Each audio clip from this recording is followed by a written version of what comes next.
Hello प्यारे बच्चों, आज हम कक्षा 8 क्लास 8 भाषा भारती हिंदी विशिष्ट के पाठ 23 महान विभूति दानवीर डॉक्टर सर हरि सिंह गौर के प्रश्नोत्तर क्वेश्चन आंसर को सॉल्व करेंगे। इस पाठ की विधा है जीवनी और रचनाकार है लेखकगण। वस्तुनिष्ठ प्रश्न। प्रश्न 1, सही विकल्प चुनकर लिखिए। पहला है, सागर विश्वविद्यालय के संस्थापक थे। ऑप्शन है श्री सुंदरलाल जैन, बा हरि सिंह गौर, सा डॉक्टर शंकर दयाल शर्मा, दा श्री माधवलाल सिंधिया। तो इसका सही उत्तर है डॉक्टर हरि सिंह गौर। दूसरा है, डॉक्टर गौर को डैश ने डी लिट की उपाधि से सम्मानित किया। ऑप्शन है आ विक्रम विश्वविद्यालय, बा देवी अहिल्याबाई विश्वविद्यालय, सा नागपुर विश्वविद्यालय और दा सागर विश्वविद्यालय। तो इसका सही उत्तर है सा नागपुर विश्वविद्यालय। तीसरा है, स्पिरिट ऑफ बुद्धिज्म ग्रंथ के रचयिता हैं।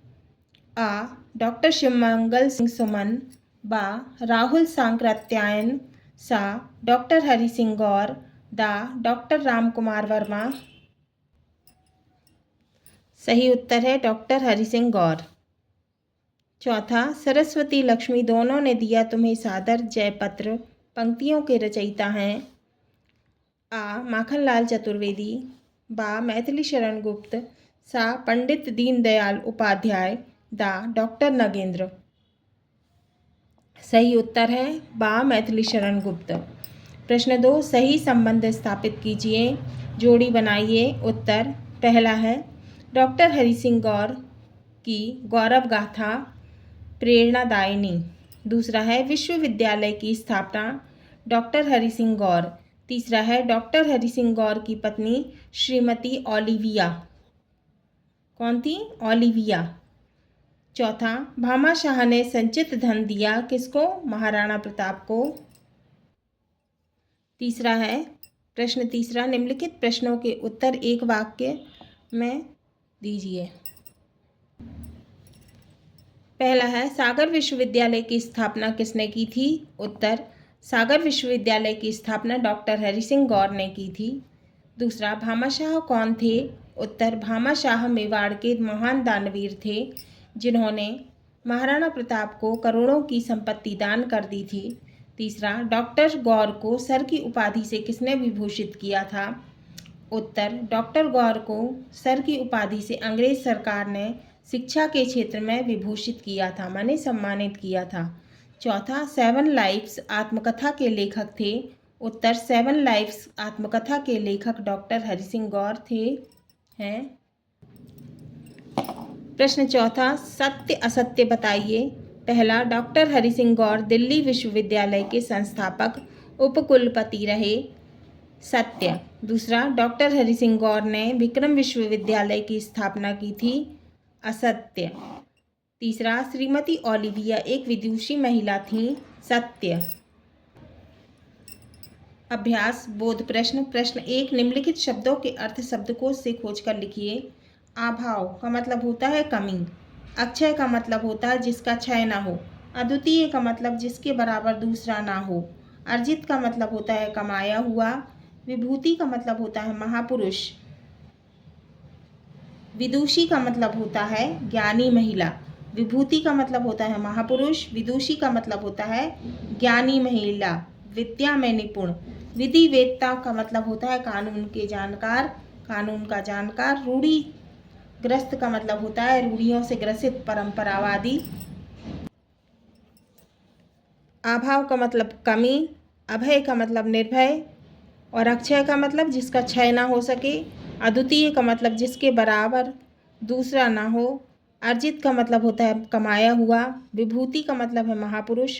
विदुषी का मतलब होता है ज्ञानी महिला, विद्या में निपुण। विधि वेत्ता माने कानून का जानकार। रूढ़िग्रस्त का मतलब होता है रूढ़ियों से ग्रसित, परंपरावादी। प्रश्न 3, निम्नलिखित प्रश्नों के उत्तर संक्षिप्त में लिखिए। का डॉक्टर हरि सिंह गौर का जन्म कब और कहाँ हुआ?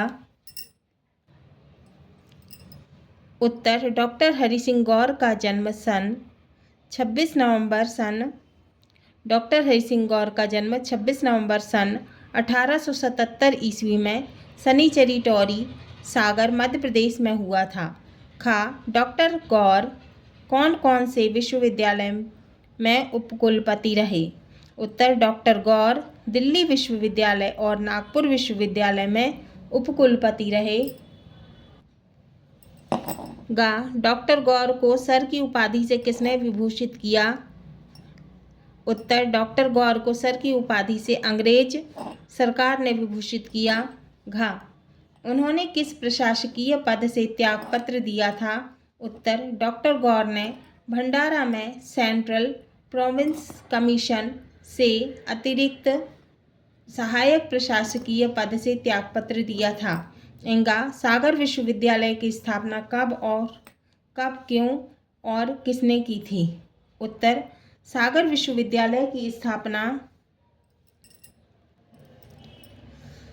18 जुलाई सन 1946 को डॉक्टर सर हरि सिंह गौर ने की थी। इसके पीछे उनका मुख्य उद्देश्य भारत देश का सुनहरा निर्माण करना रहा। प्रश्न 4 निम्नलिखित प्रश्नों के उत्तर विस्तार से लिखिए। का डॉक्टर गौर के विद्यार्थी जीवन पर प्रकाश डालिए। उत्तर डॉक्टर गौर की माता ने बड़े संघर्ष के साथ इनका पालन पोषण किया। आपने प्रारंभिक शिक्षा सागर में और इंटरमीडिएट तक की शिक्षा पहले जबलपुर बाद में नागपुर में पूरी की। नागपुर के हिस्लप कॉलेज और कैम्ब्रिज विश्वविद्यालय में एमए और कानून की उपाधि प्राप्त की। खा डॉक्टर गौर को कुशल और सफल अधिवक्ता के रूप में क्यों जाना जाता है? उत्तर डॉक्टर गौर एक कुशल और सफल अधिवक्ता के रूप में जाने जाते हैं। अधिवक्ता कौन? वकील।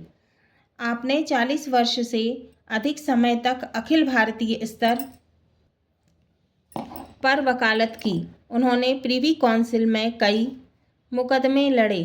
वे हाईकोर्ट बार एसोसिएशन के सभापति और हाईकोर्ट बार काउंसिल के सदस्य भी रहे। वह अपूर्व बुद्धि और अद्भुत वाक शक्ति वाले अधिवक्ता के रूप में विख्यात थे। गा डॉक्टर गौर भामाशाह क्यों कहलाए? तो डॉक्टर गौर जो हैं वो भामाशाह क्यों कहलाए? उत्तर है वीर भामाशाह ने संकट के समय महाराणा प्रताप को करोड़ों स्वर्ण मुद्राएं देकर सहायता की थी। इस प्रकार डॉक्टर गौर ने करोड़ों का दान देकर सागर विश्वविद्यालय की स्थापना की थी। संपूर्ण एशिया में किसी एक व्यक्ति मात्र के दान से स्थापित यह विश्वविद्यालय मध्य प्रदेश का सबसे पुराना विश्वविद्यालय है। घा डॉक्टर गौर ने शिक्षा जगत में बहुत सेवाएं की हैं। उस कथन को उदाहरण देकर स्पष्ट कीजिए। उत्तर डॉक्टर गौर ने शिक्षा जगत में अविस्मरणीय सेवाएं की हैं। वे देश के सुनहरे निर्माण के लिए शिक्षा को सर्वोत्तम साधन मानते थे। सागर विश्वविद्यालय उनके शिक्षा के प्रति अनुराग भाव का अनुपम उदाहरण है। यह डॉक्टर गौर की कीर्ति को सदैव अक्षुण्ण रखेगा। कीर्ति माने यश। सच्चे अर्थों में डॉक्टर गौर प्रथम श्रेणी के शिक्षा शास्त्री थे। प्रश्न 5 सरस्वती लक्ष्मी दोनों ने दिया तुम्हें सादर जय पत्र का आशय स्पष्ट कीजिए। उत्तर राष्ट्र कवि मैथिली शरण गुप्त ने डॉक्टर हरि सिंह गौर की दान वृत्ति को देखकर प्रमाण स्वरूप ठीक ही कहा था। सरस्वती लक्ष्मी दोनों ने दिया तुम्हें सादर जय पत्र। इस कथन का यह आशय है कि डॉक्टर गौर पर सरस्वती और लक्ष्मी दोनों का वरद हस्त था, माने वरदान देने वाला हाथ। दोनों दृष्टियों में वे संपन्न थे। अपनी चंचला लक्ष्मी का विद्या के क्षेत्र में दान कर, माने अपने धन का विद्या के क्षेत्र में दान कर सागर विश्वविद्यालय की स्थापना कर डॉक्टर गौर ने देश की महान सेवा की है। अपनी इस अनुपम दानशीलता के लिए उनका नाम इतिहास के पृष्ठों में स्वर्णाक्षरों में अंकित रहेगा। भाषा अध्ययन। प्रश्न 1 उत्तर। पहला है, डॉक्टर राधाकृष्णन एक महान शिक्षाविद थे और भारत के प्रथम उपराष्ट्रपति और द्वितीय राष्ट्रपति थे। दूसरा है, डॉक्टर गौर भारत की एक महान विभूति थे। तीसरा, डॉक्टर गौर अद्भुत वाक शक्ति वाले अधिवक्ता थे। चौथा, 16 फरवरी सन 1946 को सागर विश्वविद्यालय की स्थापना की औपचारिक घोषणा की गई थी। ये था प्रश्न पहला। निम्नलिखित शब्दों का अपने वाक्यों में प्रयोग कीजिए। तो हमने शिक्षाविद, विभूति, अधिवक्ता और औपचारिक का वाक्यों में प्रयोग किया। पहला, डॉक्टर राधाकृष्णन एक महान शिक्षाविद थे। दूसरा, डॉक्टर गौर भारत की एक महान विभूति थे। तीसरा, डॉक्टर गौर अद्भुत वाक्शक्ति वाले अधिवक्ता थे। चौथा, 16 फरवरी सन 1946 को सागर विश्वविद्यालय की स्थापना की औपचारिक घोषणा की गई थी। अब है प्रश्न 2। निम्नलिखित शब्दों का समास विग्रह करते हुए उनके समासों के नाम लिखिए। लालन पालन, कानून शिक्षा, सरस्वती लक्ष्मी, सांध्य बेला, देश विदेश। उत्तर। शब्द दिए हैं, समास विग्रह और समास के नाम। शब्द है पहला लालन पालन, समास विग्रह है लालन और पालन, समासों के नाम है द्वंद्व समास।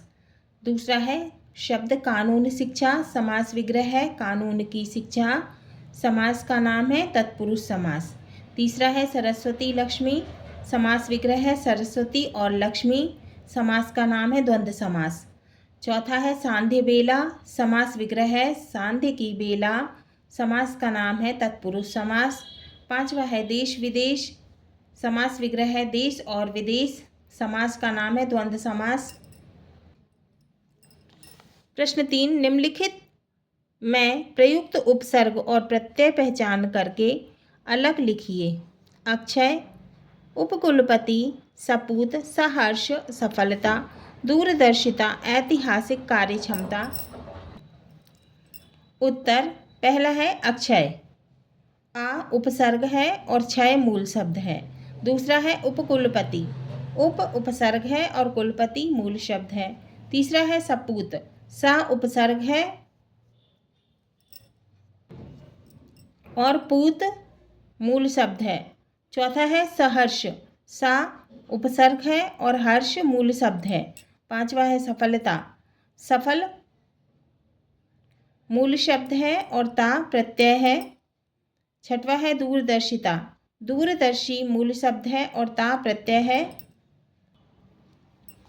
सातवां है ऐतिहासिक, इतिहास मूल शब्द है और एक प्रत्यय है। आठवां कार्यक्षमता, कार्यक्षम मूल शब्द है और ता प्रत्यय है। प्रश्न 4। निम्नलिखित वाक्यों के लिए एक एक शब्द लिखिए। वकालत करने वाला, जो थोड़ा जानता है, जो कभी ना हो सके, जिसके आर पार देखा जा सके, विद्या अध्ययन करने वाला। उत्तर। का वकालत करने वाला, उत्तर है वकील। खा जो थोड़ा जानता है, उत्तर अल्पज्ञ। गा जो कभी ना हो सके, उत्तर है असंभव। घा जिसके आर पार देखा जा सके, उत्तर है पारदर्शी। इंगा विद्या अध्ययन करने वाला, उत्तर है विद्यार्थी। प्रश्न 5। निम्नलिखित मुहावरों का अपने वाक्यों में प्रयोग कीजिए। तो ये मुहावरे दिए हुए हैं, इनका हमें अपने वाक्यों में प्रयोग करना है। झंडा गाड़ देना, लोहा मानना, घी के दिए जलाना, आँख का तारा होना।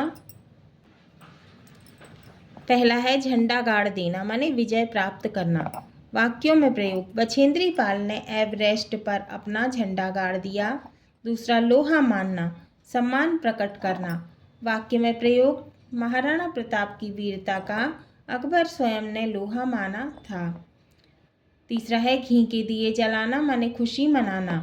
वाक्य में प्रयोग, पुत्र जन्म पर माता पिता ने अपने घर में घी के दीपक जलाए। चौथा, आँख का तारा होना, इसका मतलब है अत्यंत प्रिय होना। वाक्य में प्रयोग, बालक श्री कृष्ण अपनी माता यशोदा की आँखों के तारे थे। प्रश्न 6, नीचे लिखे गद्यांश को पढ़कर उसके नीचे लिखे प्रश्नों का उत्तर लिखिए। इस संसार में सबसे अमूल्य वस्तु है समय। इस संसार में सभी वस्तुओं को घटाया बढ़ाया जा सकता है, पर समय नहीं। समय किसी के अधीन नहीं रहता, ना रह सकता है और ना किसी की प्रतीक्षा करता है। विद्यार्थी जीवन में समय का अपना महत्व है। समय का सदुपयोग करने वाला व्यक्ति सदैव सफल होकर एक श्रेष्ठ नागरिक बनता है। समय का सदुपयोग तो केवल उद्यमी और कर्मठ व्यक्ति कर सकता है। आलस्य समय का सबसे बड़ा शत्रु है। विद्यार्थियों को इस शत्रु से सावधान रहना चाहिए। अब हम ये प्रश्नों के उत्तर लिखेंगे। का है उपर्युक्त गद्यांश का उपर्युक्त शीर्षक लिखिए। उत्तर, उपर्युक्त शीर्षक है समय का महत्व। खा, समय का सबसे बड़ा शत्रु कौन है? उत्तर है समय का सबसे बड़ा शत्रु आलस्य है। गा, कौन सा व्यक्ति श्रेष्ठ नागरिक बन सकता है? उत्तर, समय का सदुपयोग करने वाला श्रेष्ठ नागरिक बन सकता है। अब है घा, समय का सदुपयोग कौन सा व्यक्ति कर सकता है? उत्तर, समय का सदुपयोग केवल उद्यमी और कर्मठ व्यक्ति ही कर सकता है। हाँ तो प्यारे बच्चों, ये हमारा पाठ 23 महान विभूति दानवीर डॉक्टर सर हरि सिंह गौर के क्वेश्चन आंसर पूरे हुए।